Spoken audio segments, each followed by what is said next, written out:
It's that low show. Here we go. Hold up. Wait a minute. I feel like I need to put this disclaimer in here. This episode is purely for comedy. Nothing more, nothing less. This is the comical side of religion, as told by me, your favorite LOS, the last one standing. So if you're sensitive, you're super religious, you're atheist, avert your eyes and close your ears. But if you're open minded, as well as sensitive, super religious, and an atheist, you need to watch this. It's all for the giggles and guffaws and ha-has and TTs, man. That's it. Ain't no more to it. Now, let's get back to the regularly scheduled program. You heard? Let's go. It's that low show. Here we go. And somebody is saying right now, damn, I ain't seen them glasses in a minute. No, I'm about to take them off. And now, everything is blurry to me again. But that's not why I'm here, man. I'm here to talk some talk to y'all today. But first, a few things I need to get off my chest. If you're a friend of mine and you have not commented on how lazy my eye is, why? Why have you not told me how lazy my eye? You know how you know your eye is dumb lazy? When you realize you have a lazy eye. And now I can't stop looking at this shit. I was in the mirror one day and I was looking at the mirror and I swear to God, my other eye was looking in the hallway. I don't know who was standing in the hallway, but my other eye saw something and it was like, nah, dog, we know what you look like. What's going on over here? Like, Forrest Whitaker may be my daddy. And my mother's probably saying, no, he not. Nah, I look like my dad, so I know Forrest Whitaker ain't my daddy.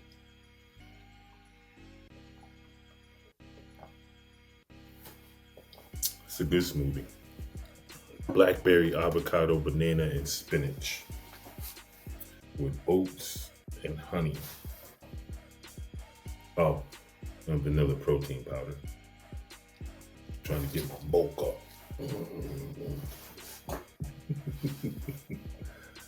But that's one. And I've noticed as I've gotten older, less things bother me, but simple things bother me worse than big things now. Because big things, you can't help those sometimes. But the little things like common sense things irritates the shit out of me. And I don't want to tell people to do common sense things. So I don't say nothing. I don't. You know why? Because if I do say something, I'm an asshole. If I don't say something, I'm an asshole. So it's a lose-lose situation. And technically, you're a fucking idiot because it's common sense and you didn't do it. So why poke you in the face and tell you, hey, you're a fucking idiot? Why do that? I'm not going to do that. I don't need to do that. Eventually, you'll look in the mirror and hopefully your lazy eye don't look in the hallway. They both look directly at you when you say, self, you're a fucking idiot. I'm not saying that to myself because I'm not a fucking idiot. Well, sometimes I can be, but that's besides the fucking point. So today's episode, ladies and gentlemen, is going to be on some severe hypothetical shit. Disclaimer now, I'm going to be talking religion and not the way you think I'm going to be talking religion. So if you are a religious person, turn this off now. If you are a religious person if you're a fair weather religious person, you can continue to watch. If you're an atheist, you're a liar to yourself, because in order to not believe in something, you have to believe in it. Fucking dumb. You idiots should definitely watch this. And if you're a religious person who is not judgmental, which by definition of being a religious person, you shouldn't be judgmental anyway, you're going to want to watch this. It's literally all for giggles, guffaws, ha-has, and tee-hees. Nothing more than that. This is purely comedy. Yes, I said it. Purely comedy. If you don't laugh, then that means you're taking the shit to heart and you believe some of the shit that's coming out of my mouth, which in itself may be a problem. But sometimes I'll be spitting some shit. Sometimes, every now and then.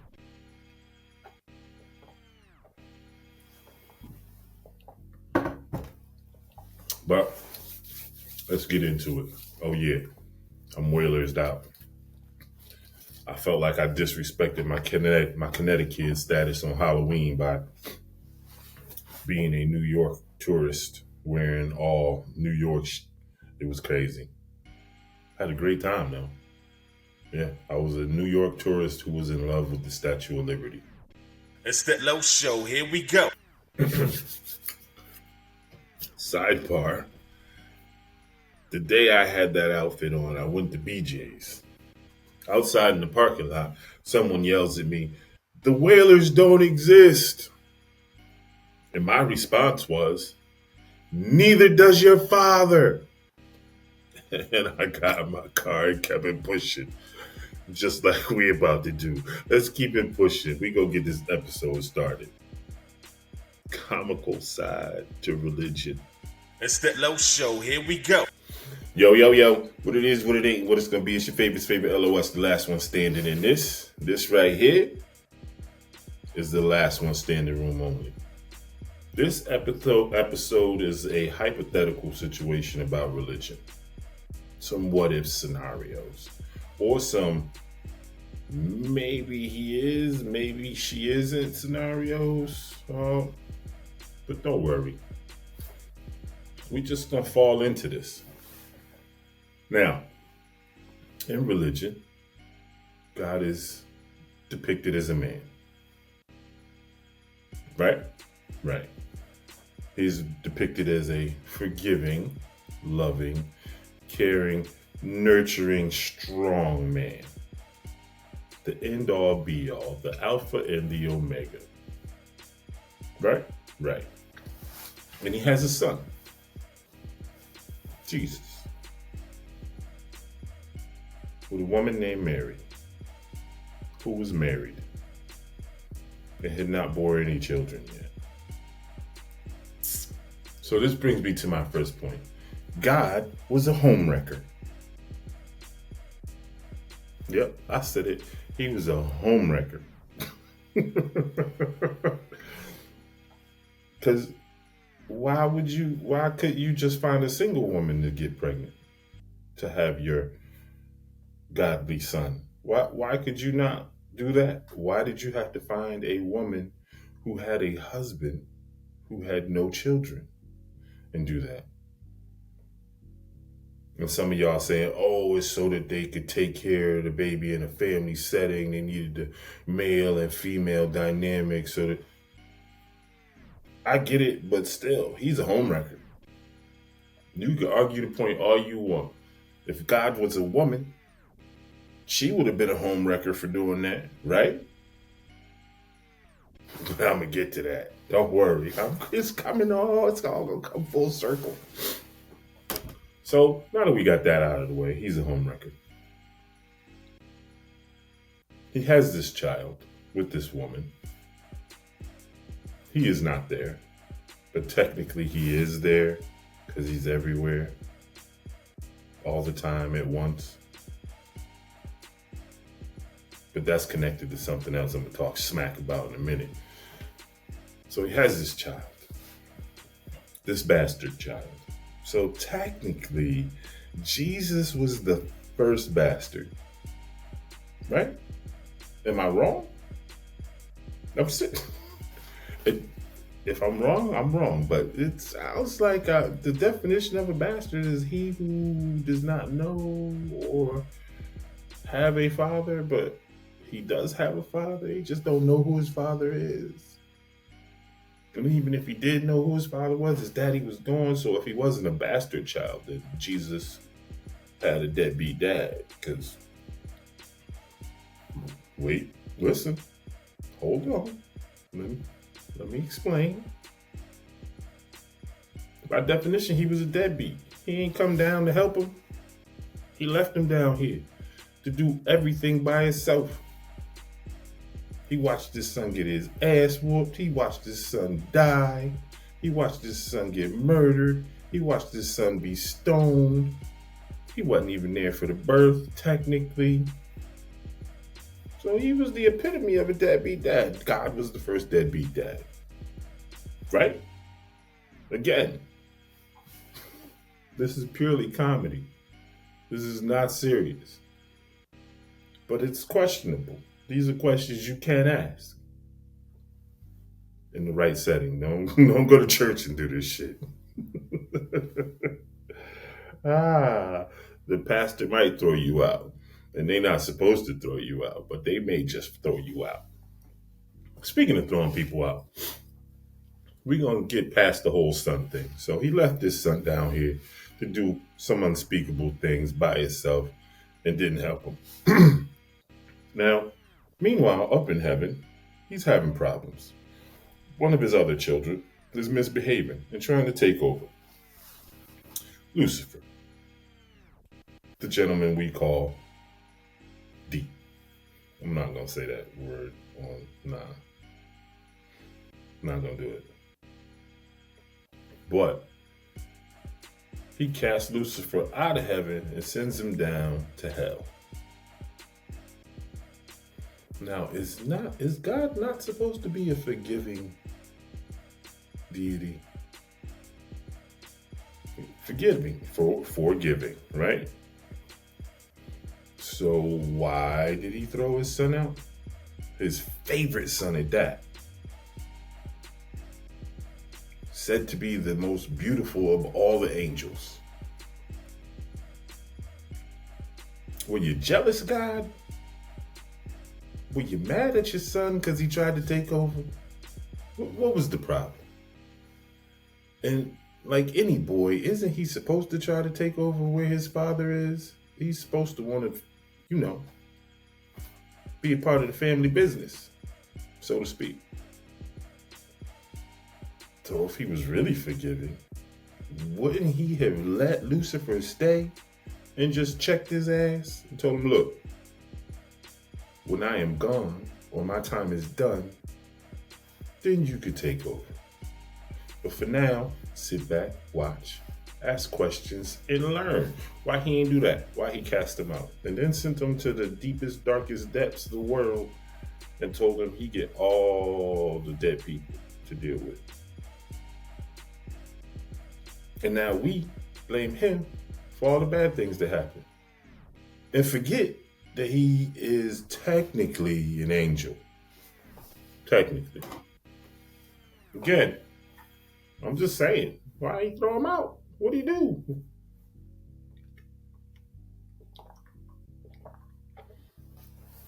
He cast him out because he tried to set a mutiny off. He tried to set it off in heaven. And God wasn't having it, so he kicked him out. I get it. But I don't get it. It's fucked up. If you're supposed to be self-forgiving, why cast one of your own children out? But then these people get extra care. I can see why they say that angels don't like humans. We spoiled motherfucking brats. We are. It's true. We spoiled ass brats. Except for God. Except for Jesus. Jesus was not a spoiled brat because his daddy left him here all by himself. He left him here all by himself to do all kinds of dirt. The motherfucker was turning water into wine, He had a gang of motherfuckers with him. Yeah, Jesus had a gang. They were the first official gang. The 12 apostles were gang members. How else can you look at it? They spread his word. People who didn't fall in line, they checked them. I don't know if they smacked them up or if they just talked them off a ledge or what they did, but it was a gang.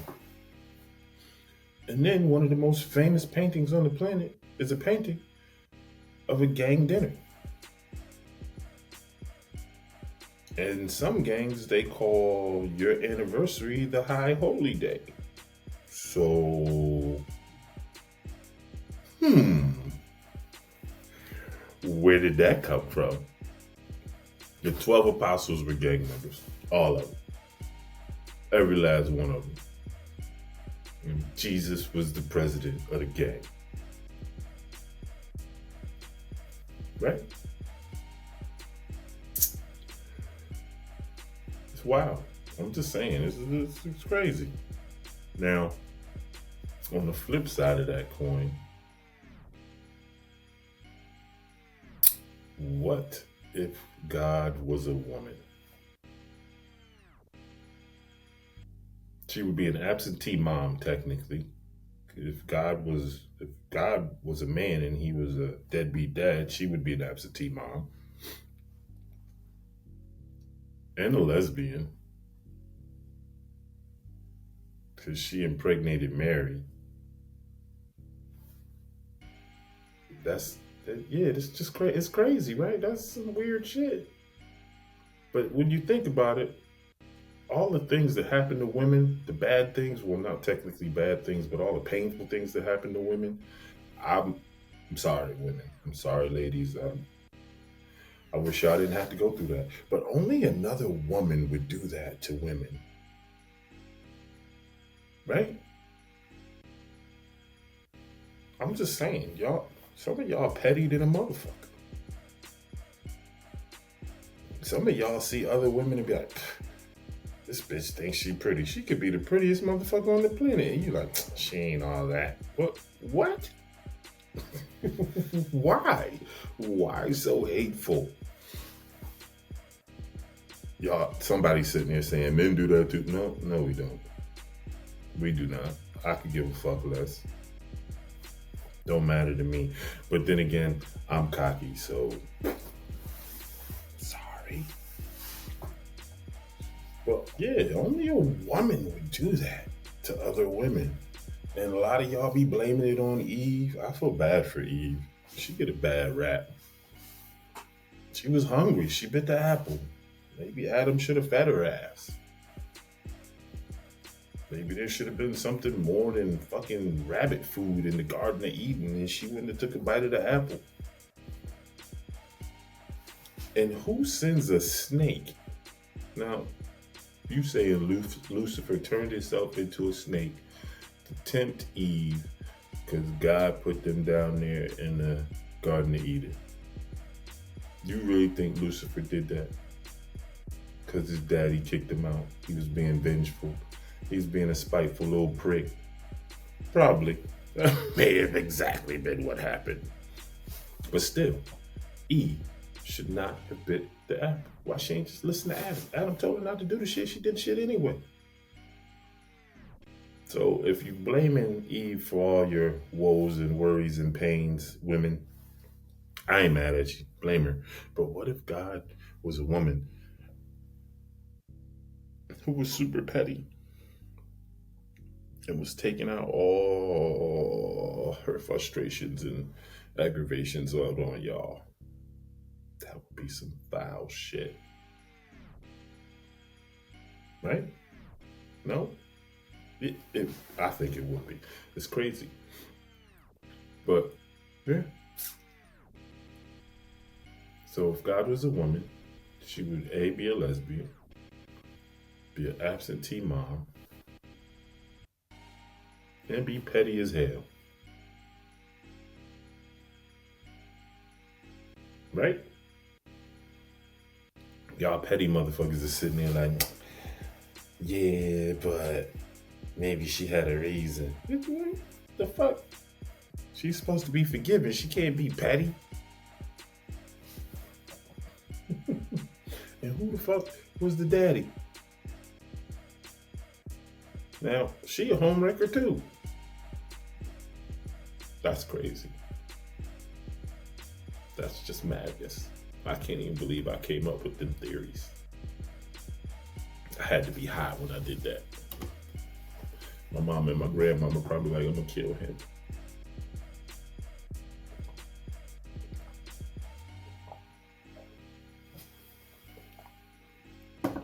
But again,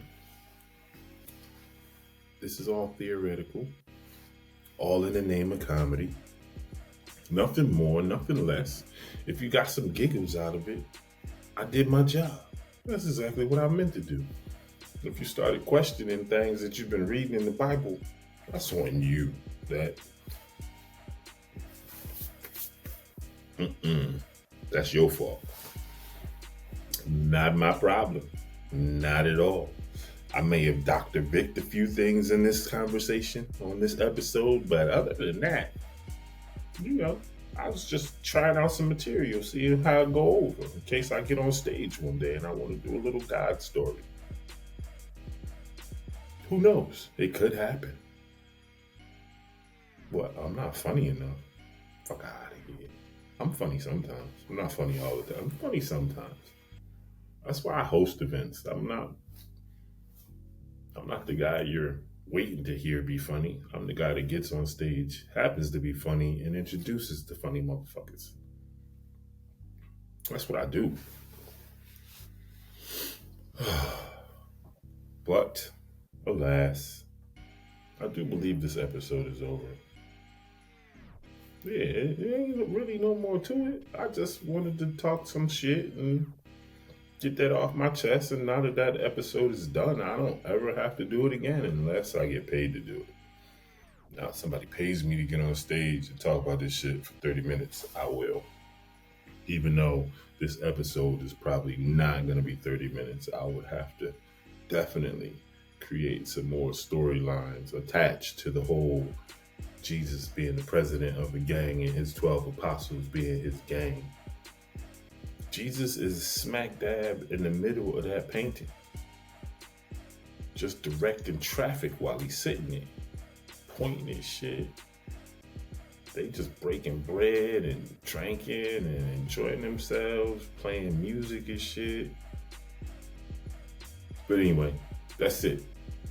Ain't no more to it. It's over. Get out of here. Go do something productive with your life. I'm your favorite LOS. The last one standing, and this right here has been the last one standing room only. Y'all be easy, have a blessed one, and I'm gone. Peace. It's that low show. Here we go.